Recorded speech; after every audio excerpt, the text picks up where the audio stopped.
these visions you have?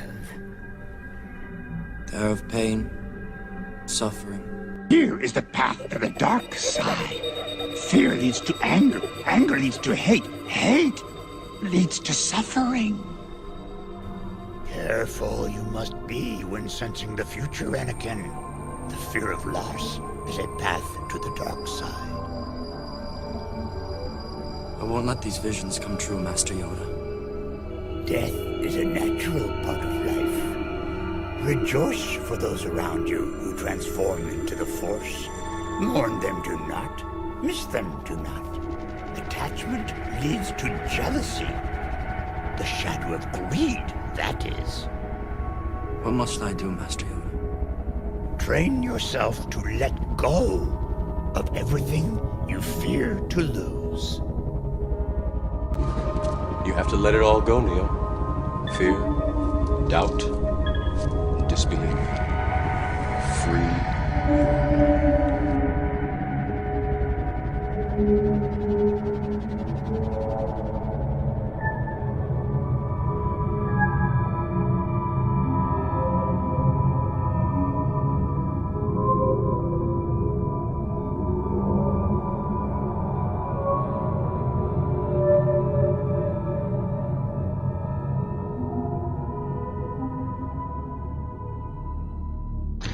Good morning. My name is Carol Rosen. In 1974, after being a sixth grade school teacher, I was introduced to the late Dr. Wernher von Braun in the U.S., the father of rocketry. In my first meeting with him, during that first 3.5 hours, he said to me, "Carol, you will stop the weaponization of space." And I said, teachers don't stop until June. He said, "No, you have to understand, this is February. And we have to prevent the weaponization of space because there is a lie being told to everyone that the weaponization of space is now first being based upon the evil empire, the Russians. There are many enemies," he said, "against whom we're going to build this space-based weapon system. The first of whom was the Russians, which was existing at that time. Then there would be terrorists. Then there would be third world countries. Now we call them rogue nations or nations of concern. Then there would be asteroids. And then he would repeat to me over and over, and the last card, the last card, the last card would be the extraterrestrial threat. There is a lie being told to everyone.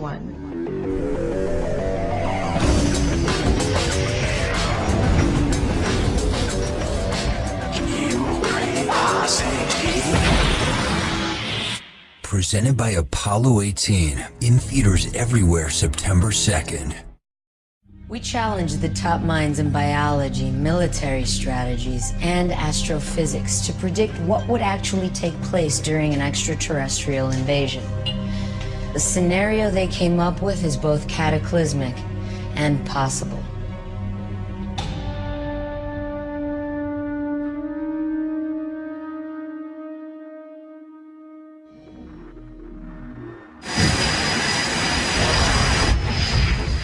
Most people still hold the view that an alien invasion would be traditional invasion, shooting down fighter jets and buildings with the ray guns, but it's probably much more sophisticated than that. First of all, it would be a global attack.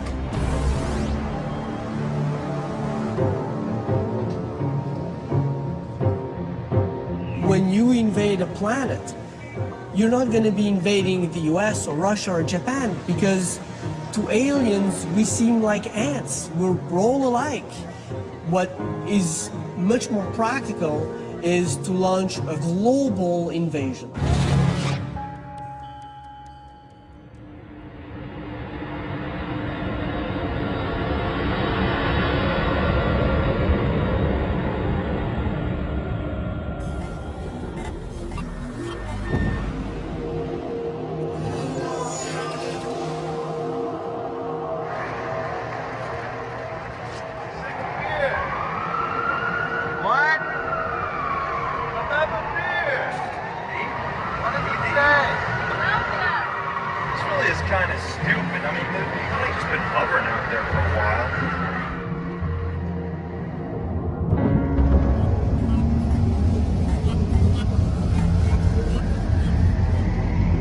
remember, the aliens probably don't want to take out the entire planet and everything living on it. And after all, they came all the way across the galaxy to our planet, probably because of the biosphere that we have on the planet. They have to take care of us without harming the biosphere in the process.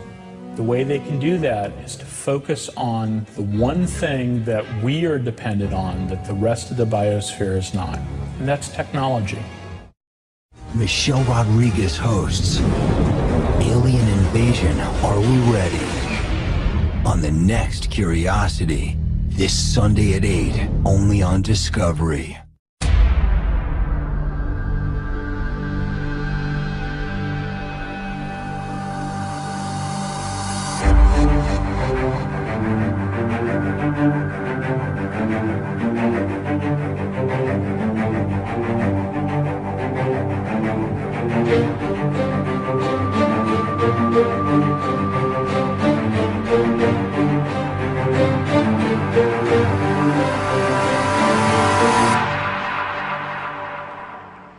A great deal. I mean, if we discovered that space aliens were planning to attack, and we needed a massive buildup to counter the space alien threat, and really inflation and budget deficits took secondary place to that, this slump would be over in 18 months. And the Vatican. Just finishing up the Vatican now, a 5-day conference on aliens. Father Jonathan Morris, Fox News contributor, back with us. Father, good morning to you. Did the Vatican find alien life? You know what? It's sensationalistic as that question sounds. It's really not that far off from what we've seen in the news over these last days. The pictures of what might have been Pope Benedict standing on the roof of the Sistine Chapel looking for UFOs. That's the type of images that this news conjures up. What is exceptional is that the Vatican was taking very seriously what science might tell us about the possibility of extraterrestrial intelligent life forms. That's what the conference was about. I can't tell you that the Vatican found any alien life. I don't think that's what they were looking for, but they were taking very seriously the issue. You know the history, just like we do. I mean, they've come a long way since Galileo 400 or 500 years ago.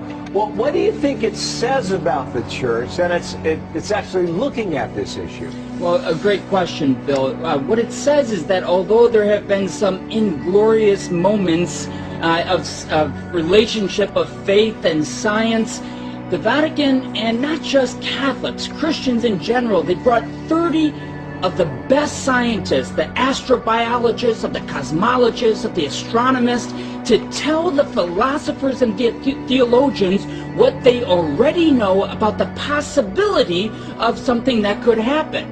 Now, what they're trying to do is get out of the story, get out ahead and say, what if we were to find life outside of this planet? What does that tell us about the doctrine of original sin, of Adam and Eve? And their point here is that we have to allow science to lead us in what is their field, without going into it with ideology saying we know that God doesn't exist. I think that's a great point. Now, you as a Roman Catholic priest, you're open to science, is what you're saying, correct? Without a doubt, not only open, Bill, we have to respect science in its own field. We attacked your planet. All your soldiers and all their advanced technology could only put up a measly 9-minute fight. Which is why man is an endangered species. A crisis of leadership. We've been talking about this all week. But what if there was some sort of outer space crisis? An alien invasion sounds crazy, perhaps, but then who thought we'd ever see the stock market swing 5% a day all week long? So maybe it's not as far-fetched as it sounds. If aliens invaded, who would step up to lead us in that fight, and could we even win?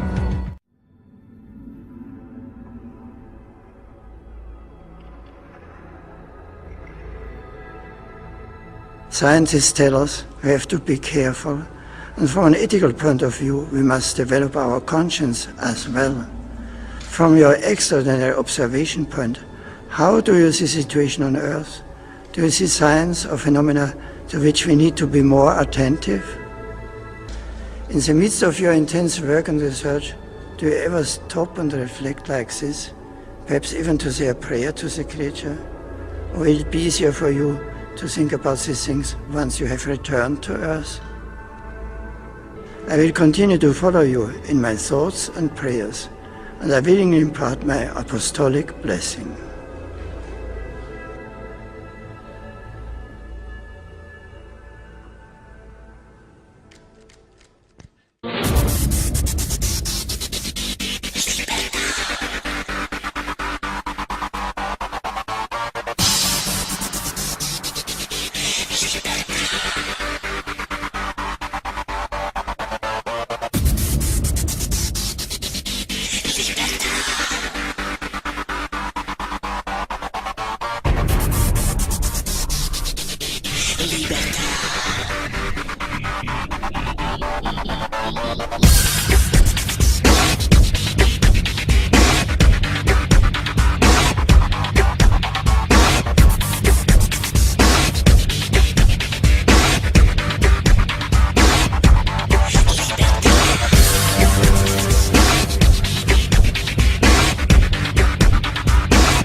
Perhaps we need some outside universal threat.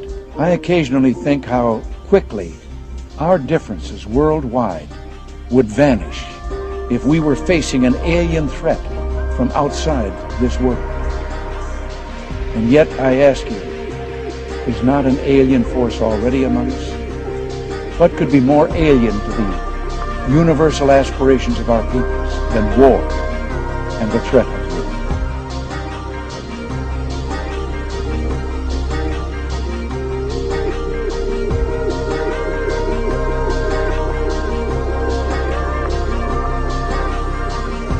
You have to let it all go, Neo. Fear, doubt, disbelief. Free